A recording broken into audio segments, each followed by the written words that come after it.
D&D is a lot less flexible than it used to be, and I know exactly when that started.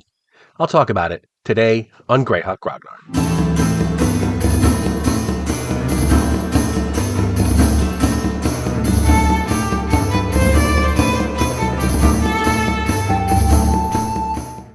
Just a reminder that this is a collaboration between myself, Joe the Lawyer, and Eric Tankar. So if you're watching my video on their channels, please do like and subscribe to me, and do the same for them if you're watching on mine.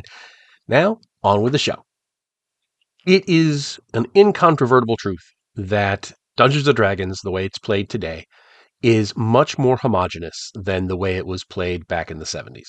And that is, I'm just going to put it out there, that is, there's no arguing that point, because the rules as you play today are pretty much going to be the same if you're playing a game in New York or rural Ohio or New Orleans or on a farm in Wisconsin. They're the same. You're going to have the same rules, and it's going to be the same basic play experience. You're going to have good DMs and bad DMs, but they're all going to be playing essentially the same game. And you could take your character from one and go to another game, and it would work perfectly fine.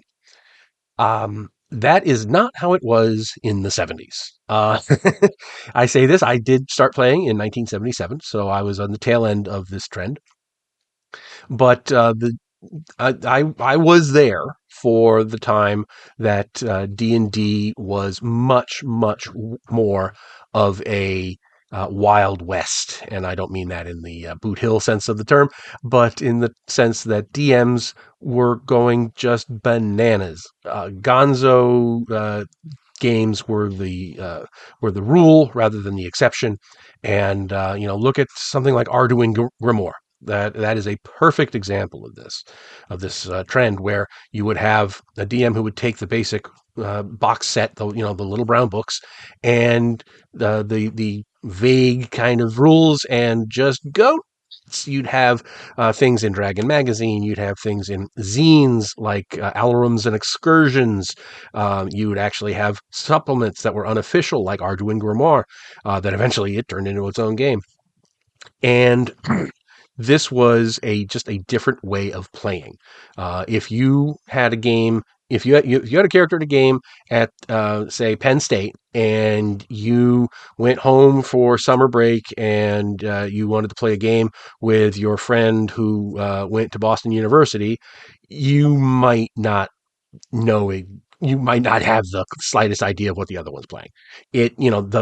Even the very basic stuff would get morphed and warped and just fiddled with, and it almost made the game unrecognizable. Don't believe me? Don't take my word for it. Here's what Gary Gygax said in June of 1979 in the pages of Dragon Magazine number 26, when he's talking about the differences between Dungeons & Dragons and Advanced Dungeons & Dragons. Just as D&D was the instrument which made adventure gaming what it is today, it is envisioned that AD&D will shape the future of fantasy adventure gaming, where D&D is a very loose, open framework around which highly imaginative dungeon masters can construct what amounts to a set of rules and game of their own choosing. AD&D is a much tighter and more structured game system.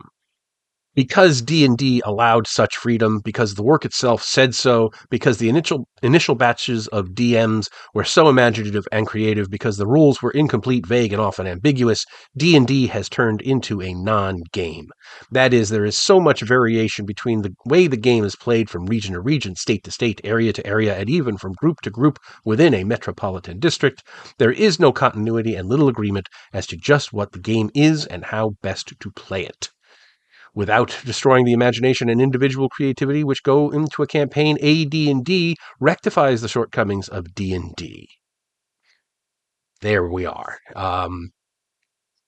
That's how it was. Before AD&D came around, you would get the little brown books. You would learn how to play from somebody who already knew how to play, and it was a game of telephone, because you would change the rules, and then you would teach somebody else how to play, and then they would change the rules again, and they would teach somebody, and so on and so on. And that's how it worked. That's how you played the game. It was whatever you wanted it to be. And then AD&D came around, and that wasn't nearly the case. You could still expand it. You could still tinker with it. That's one of the reasons I still to this day like first edition, is because it doesn't fight you when you do tinker with it.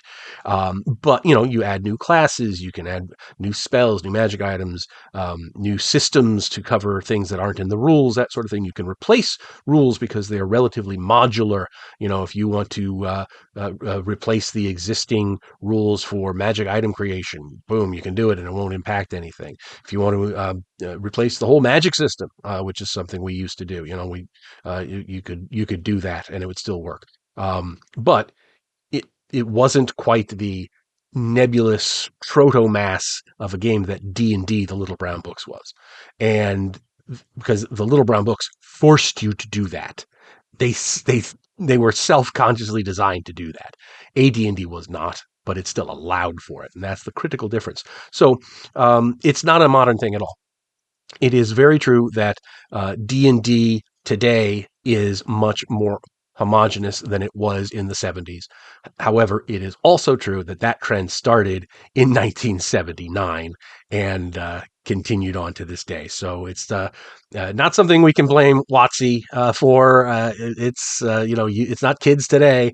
It's just the early trajectory that the game went in, according to Gary himself. So there we are. Sorry, Eric. Sorry, Joe.